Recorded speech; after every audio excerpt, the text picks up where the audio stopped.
Don't read this. The sun will be up soon. At least I hope it will. I have been up all night. I can't sleep. Not while he's out there. Last night started the same as most nights for me. I was up late watching TV and scrolling through Reddit horror stories. But around midnight, I received a DM. It was an invitation to a new subreddit. I figured why not check it out. To my disappointment, there was only a single post. It read, "Don't read this." Obviously, I clicked on it. That's when my night took a wrong turn. The text read, "I'm sorry. Once you see him, it's too late." I commented, "Lame," and was about to move on. But another post popped up from the same user. It was a picture of a house with a single light on upstairs. It was dark, but I immediately recognized it as my house. I started to reply, thinking this must be a prank from a friend. But then I saw it.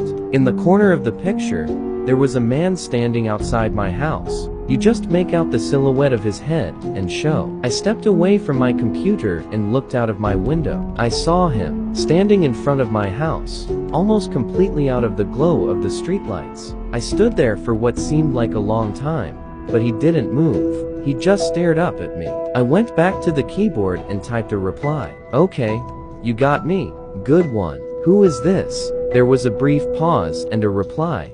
"Do you see him?" he asked. I typed back, "Yes. Is this Jake?" The user responded, "That means I'm safe. I'm sorry. I wish you the best of luck." Before I could reply, the post was deleted. Then the account was deleted. At that point, I was really creeped out, but I decided to go outside and confront whoever it was. It was obviously someone I know, or they wouldn't know where I live. I reached my front door and looked outside. I couldn't see anyone. I cautiously stepped out onto my porch and looked around. I still didn't see anyone. I made my way out to the street and stood right where the man had been. I looked up to my window to get an idea of where the picture had been taken. I walked another 5 or 6 feet across the grass and found nobody.